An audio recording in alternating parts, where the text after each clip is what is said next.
del espíritu era hablarles del viento y del aire y decirles: el viento usted no lo puede tomar y metérselo en el bolsillo, el aire usted no lo puede ver, pero el aire lo alimenta, si no tiene aire no puede vivir.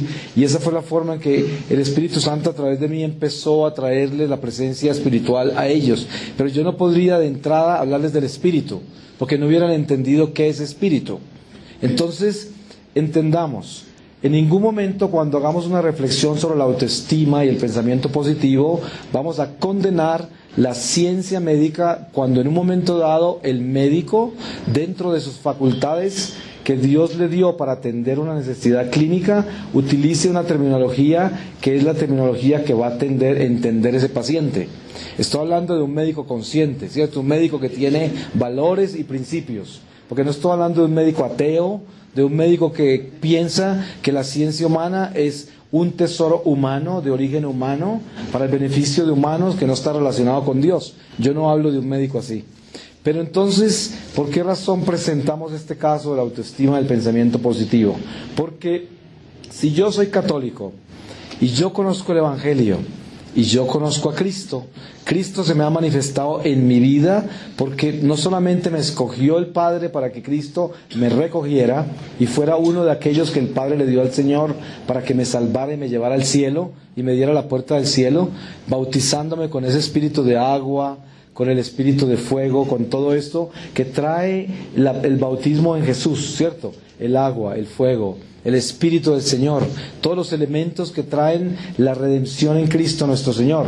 Ese regalo que Dios nos dio es la superación total del hombre viejo, de lo elemental del hombre inferior, que es el hombre, el intelecto del hombre, los instintos, los sentidos, la razón, y la parte humana del hombre. Dios nos dio en Cristo nuestro Señor la unción espiritual para elevarnos al Espíritu. Y damos cuenta de esto. En el Antiguo Testamento, el pueblo de Dios era invitado, como hablábamos ayer, a una tierra prometida en la tierra. En el Nuevo Testamento, el pueblo de Dios es invitado al cielo, a la Santa Jerusalén del cielo, en la nueva tierra y el nuevo cielo que baja, que es la Santa Jerusalén. Y esa es la invitación que Dios nos hace a nosotros. Por lo tanto, si nosotros somos del Espíritu y no de la carne, entonces nosotros no estamos buscando ser autoestimulados, porque por sí mismos nosotros nunca lograremos nada, no realizaremos nada por sí mismos, porque Dios mismo nos ha mostrado que no se mueve ni una hoja sin su divina voluntad, absolutamente nada. Entonces, ¿cómo puede uno pretender que se va a autoestimular?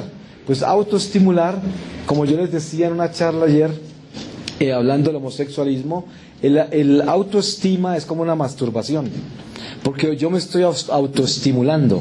Miren ustedes que la misma palabra está incorrecta espiritualmente. Espiritualmente la autoestima está incorrecto.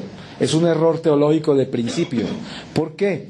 Porque nosotros, si somos de Cristo y buscamos el Espíritu del Señor, no tenemos autoestima, sino Cristo estima. Porque Cristo sería nuestra estima. Porque entonces, si el estima soy yo, entonces ¿dónde queda Cristo? Entonces Cristo no existe. Entonces ¿Cristo vino para qué? ¿Para nada? Porque si Cristo no es el estima mío, y yo soy mi propia estima, y el autoestima es el que me hace, el que me fortalece, el que me dirige, el que me orienta, el que me da la energía, la fuerza, todo esto, entonces Cristo no existe. Cristo no sirve. Lo que Él vino a hacer no tiene sentido. Entonces de por sí nos damos cuenta que es o autoestima o Cristo estima, uno de los dos. Y teniendo en cuenta lo que les advertí al principio, que esta terminología puede ser confusa si nosotros lo tomamos literalmente y nos damos cuenta que de pronto en la ciencia médica un médico consciente puede utilizar eso porque es necesario para comunicarse con su paciente, porque de lo contrario no podría ayudarlo, que el paciente no le entendería. Pero si estamos hablando en la fe y estamos hablando en el Espíritu, tenemos que entender que una persona consciente, que tenga la orientación cristiana, las enseñanzas que Dios nos ha dado, nunca en la vida podría hablar de autoestima, tampoco podría hablar de realización personal, tampoco podría hablar de pensamiento positivo, tampoco podría hablar de un curso de milagros. Ustedes han visto toda esta metodología que hay con Connie Méndez. con todos estos Deepak Chopras, con todos estos pensamientos positivos de todos los colores y sabores, meditaciones trascendentales y relajación mental para adquirir más fuerza interior, para proyectarse mejor su imagen. Y todo esto se lo venden se lo entregan a los vendedores y corporaciones, a los ejecutivos. Y esta es la filosofía del mundo, porque el mundo quiere mostrarnos a nosotros que nosotros solos, por sí mismos, podemos alcanzar cualquier cosa que nos proponemos. Y lo peor de todo es que es verdad. Pero miren por qué. Porque el Señor dice, o pierdes tu vida para ganar la vida eterna, o te ganas tu propia vida para perder la vida eterna. Una de las dos, ¿cierto? Entonces, si uno se entrega al mundo con la autoestima, el pensamiento positivo, la realización personal, y busca todas estas formas de relajarse, de entretenerse, de sanarse. Ustedes se han dado cuenta lo difícil que es explicarle a un católico que está contaminado con la nueva era, de que no debe practicar cosas paganas, como el yoga, el reiki, el feng shui, tantas cosas que hay hoy que son prácticamente parte de nuestra cultura y están dentro de nuestra sociedad cristiana, católica, que es lo peor. ¿Y por qué no entienden eso? Porque es algo que los hace sentir bien, los relaja, hasta me sanó, me hace sentir bien, mi mamá se curó de esto, mi hermano de aquello, se me arregló la pierna, se me enderezó la columna. ¿Cómo puede ser malo esto? Y ahí viene el conflicto entre el bien y el mal cuando está relacionado entre lo humano y lo divino. En lo divino, Dios nos dice, Dios está en control de todo. ¿Este carro necesita ser trasladado o qué? Está mal parqueado. Este Peugeot BRO 609 está mal parqueado y de repente en peligro de que se lo lleven para otro lado. Entonces, miren que sucede esto. Nosotros tenemos que tener una confianza increíble en Dios para poder superar todas las tentaciones de este mundo temporal. Cuando yo les hablé a ustedes de la experiencia que tuve en Tailandia con los budistas y en Malasia y también en Indonesia es lo mismo. Budistas convertidos al cristianismo, al catolicismo. ¿De dónde vienen los budistas, taoístas y sintoístas? Vienen de una filosofía. Tienen una forma de vida que ni siquiera es religión, es una filosofía, una forma de vida, no una religión, no Dios, sino una forma de pensar de vida. El autoestima y el pensamiento positivo viene de una filosofía, ¿cierto? Porque es una forma de vida. Le da al hombre una fórmula humana que a través de sus propios medios humanos, instintos, sentidos, razón, inteligencia, la cultura intelectual, el conocimiento humano, puede realizarse usted como persona. Esa es una proposición, ¿cierto? Y claro, usted ve budistas en Asia realizados como personas, grandes comerciantes, grandes, lo que sea en todas sus profesiones, y es gente que se realiza como persona, pero espiritualmente no se realizan, porque no hay forma de realizarse, no hay forma de servir a dos amos. Eso es lo que dice el Evangelio. Por esa razón, la filosofía del mundo es edificarnos a nosotros como personas para ser independientes de Dios. Esa es la filosofía del mundo. Y cualquier masón le va a predicar a usted eso, porque ellos, cuando se consagran en los grados más altos, el compromiso que tienen es derrotar todo principio que lleva al hombre a obedecerle a Dios. Entonces, el peor enemigo del masón es la Iglesia Católica por la Eucaristía, y por eso la persiguen. Entonces, ¿por qué, por ejemplo, un satánico se roba la Eucaristía? Porque el satánico sí sabe que Cristo verdaderamente está vivo en la Eucaristía. Por eso la roba. Nosotros debíamos recibir una clase de los satánicos para ver cómo hicieron ellos para creer verdaderamente que Jesús está vivo en la Eucaristía, ¿cierto? Porque hay católicos que necesitan saber eso. Mire que hasta los demonios saben eso, porque ¿quién les manda al satánico a robarse una Eucaristía? Pues el diablo, porque el diablo sí sabe que Jesús está vivo ahí. Entonces, dése en cuenta usted lo curioso que es eso. ¿Cuántos católicos les falta esa información?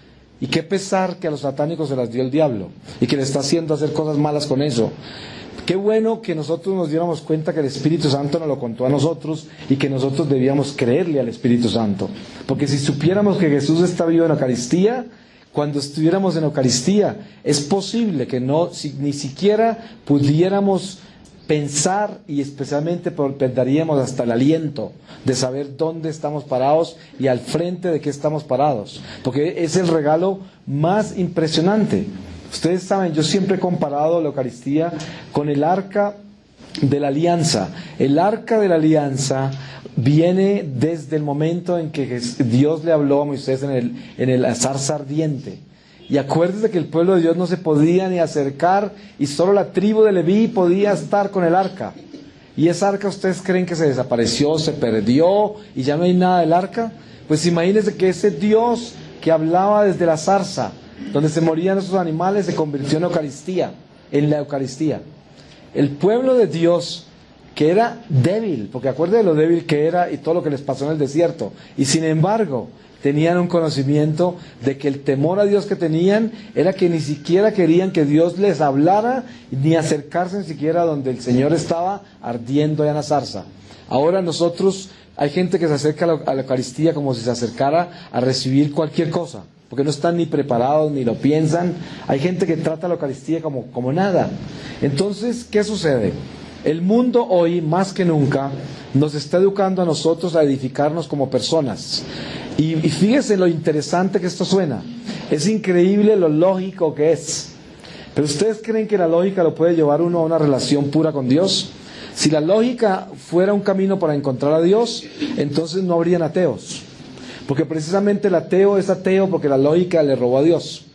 Entonces, es lógico que el pensamiento positivo y la autoestima es algo que tiene sentido humano, ¿no es verdad? Qué interesante, qué importante que es tener siempre un pensamiento positivo.